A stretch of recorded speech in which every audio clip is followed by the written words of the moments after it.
vais commencer par présenter notre équipe qui est composée de Alban, Mathias, Julien et moi-même. Alors le projet sur lequel nous allons travailler au mois de juin a pour objectif de faciliter la tâche aux développeurs en réduisant la distance entre les différents langages de programmation. C'est-à-dire que notre programme va détecter des snippets pour le remplacer par des morceaux de code dans le langage approprié.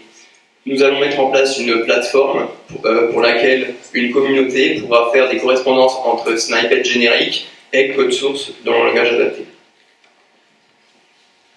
Donc, vous pouvez voir ici un exemple d'utilisation, en l'occurrence pour le substring. En Java, faire un substring est relativement simple, puisque la fonction est déjà implémentée dans la classe string. Cependant, en C, il faut utiliser la fonction strcopy et faire un malloc. Et comme on le sait, les mallocs en C, si on oublie de faire un free après, ça peut créer un leak. Donc l'idée est de créer un snippet qui permette de faire cette fonction directement et qui s'occupera de certains de ce genre de problèmes. On peut aussi imaginer des snippets pour d'autres choses qui sont difficiles à faire. Par exemple, certains snippets pour du code réseau, pour ouvrir et fermer des sockets par exemple, similaires en Java, sans avoir forcément à passer par le code C. Et les snippets seront créés par la communauté et mis en ligne sur un serveur.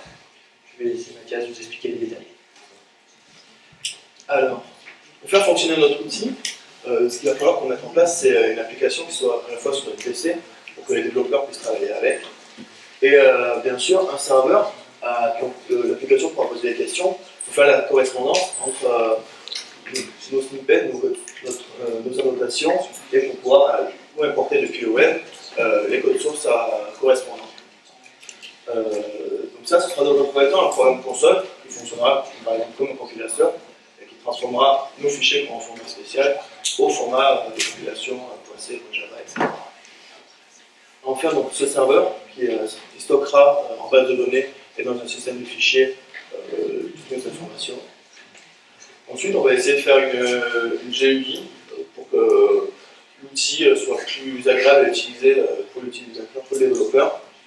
Et enfin, pour alimenter toutes nos informations, alimenter le serveur en code source, ce qu'on aimerait, c'est essayer de mettre en place une communauté. Donc pour cela, faire un site web communautaire, comme vous pouvez penser à GitHub, etc., pour alimenter nos bases de données, nos informations. Voilà. Et enfin, c'est voilà. Merci.